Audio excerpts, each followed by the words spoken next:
यहाँ आपको अपडेट करेंगे। District and session courts Islamabad ने चेयरमैन पीटीआई के खिलाफ तोशाखाना फौजदारी कार्रवाई से मुतालिक केस में चेयरमैन के वकला की जानिब फराहम की जाने वाली गवाहान की फहरिस्त को मुस्तरद कर दिया है।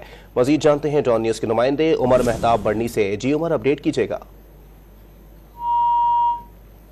District and session courts Islamabad ने चेयरमैन पीटीआई के खिलाफ तोशाखाना फौजदारी कार्रवाई से मुतालिक केस में चेयरमैन पीटीआई के वकला की जानिब से फराहम की जाने वाली गवाहान की फहरिस्त को मुस्तरद कर दिया है। District and session courts Islamabad ने चेयरमैन पीटीआई के खिलाफ तोशाखाना फौजदारी कार्रवाई से मुतालिक केस में चेयरमैन पीटीआई के वकला की जानिब से फराहम की जाने वाली गवाहान की फहरिस्त को मुस्तरद कर दिया है। मजीद जानते हैं डॉन न्यूज के नुमाइंदे उमर मेहताब बढ़नी हमारे साथ मौजूद हैं। जी उमर, अपडेट कीजिएगा।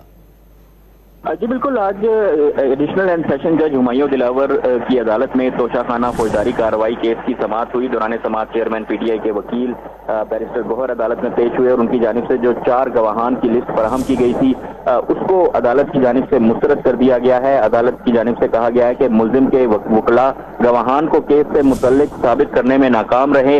अदालत ने फरीकैन को हतमी दलाइल के लिए कल तलब कर लिया है और अदालत ने रिमार्क्स दिए हैं कि अगर कल फरीकैन हतमी दलाइल नहीं देते तो केस का फैसला महफूज कर लिया जाएगा। अहम पेशरफ के सामने आई है। अदालत की जानिब से कल जो है वो हतमी दलाइल दोनों तरफ से वो तलब कर लिए हैं और ये भी कहा है कि अगर कल हतमी दलाइल ना दिए गए तो केस का फैसला महफूज कर लिया जाएगा। अदालत की जानिब से मजीद कहा गया कि बैरिस्टर गौहर ने डिफेंस के गवाहान की फहरिस्त फराहम की मगर अदालत ने गवाहान को पेश नहीं किया। 4 गवाहान की फहरिस्त अदालत को दी गई। अदालत से सजा की गई कि गवाहान के बयानात के लिए तारीख दी जाए। इलेक्शन कमीशन के वकील ने गवाहान की फहरिस्त पर एतराजात उठाए। सरकारी गवाहान की फहरिस्त भी आज फराहम की जानी थी जो कि चेयरमैन पीटीआई के वकला की जानिब से नहीं की गई। अदालत ने मजीद कहा कि मुल्जिम की जानिब से प्राइवेट गवाहान के बयानात रिकॉर्ड करवाए गए और ना ही सरकारी गवाहान की फहरिस्त दी गई। गवाहान की फहरिस्त में टैक्स कंसल्टेंट और अकाउंटेंट को शामिल जो है वो किया गया है।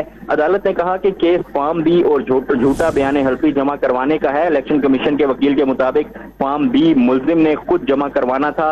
इलेक्शन कमीशन के वकील के मुताबिक मुल्जिम अपने जवाब में भी टैक्स रिटर्न पर इन्हिसार नहीं कर रहे। अदालत ने करार दिया कि इलेक्शन कमीशन के वकील के मुताबिक गवाहान केस से मुतल्लिक नहीं और केस को ताखीर का शिकार कर रहे हैं। अदालत की जानिब से कहा गया कि वकील गौहर अली के मुताबिक गवाहान इस्लामाबाद में मौजूद नहीं है। गवाहान को पेश करने के हवाले से अदालत से जुमे तक का वक्त जो है वो मांगा गया है। मुल्जिम के खिलाफ इल्जाम असासे छुपाने का है और झूठा बयान हल्फी देने का है। अदालत की जानिब से जो गवाहान की फहरिस्त है वो मुस्तरद की जाती है और कल जो है वो इस्तगासा और दिफा दोनों वकला को जो है हतमी दलाइल के लिए तलब किया जाता है और अगर कल हतमी दलाइल ना दिए गए तो फिर केस का फैसला महफूज कर लिया जाएगा। जी अच्छा उमर, ये भी बताइएगा, क्या आज भी गवाहान को पेश करने का कहा गया था चेयरमैन पीटीआई के वकला की जानिब से? देखें, आज गुज़िश्ता रोज जब 342 का बयान रिकॉर्ड करवाया गया था चेयरमैन पीटीआई की जानिब से तो उसके बाद अदालत ने आज उनसे ये सवाल किया था कि आप अपने दिफा में कोई गवाह पेश करना चाहते हैं, जिस पर चेयरमैन पीटीआई की जानिब से कहा गया था कि बिल्कुल वो अपने दिफा में जो है वो गवाह पेश करना चाहेंगे, ताहम वो खुद अपने गवाह के तौर पर जो है वो अदालत के सामने पेश नहीं होना चाहते। तो आज तलब किया गया था गवाहान को, फहरिस्तें भी तलब की गई थी, ताहम जो चेयरमैन पीटीआई के वकील बैरिस्टर गौहर थे वो आज अदालत में पेश हुए और उनकी जानिब से फहरिस्तें तो फराहम की गई जिनमें 4 गवाह जो है वो शामिल हैं जिनका टैक्स रिटर्न्स और टैक्स कंसल्टेंसी से ताल्लुक है। वो उनके नाम तो प्राइवेट गवाहों के शामिल हैं लेकिन किसी सरकारी गवाह की जो लिस्ट है वो फराहम नहीं की गई। सरकारी गवाह का नाम शामिल नहीं था। उमर मेहताब बढ़नी हमें अपडेट कर रहे थे, आपका शुक्रिया।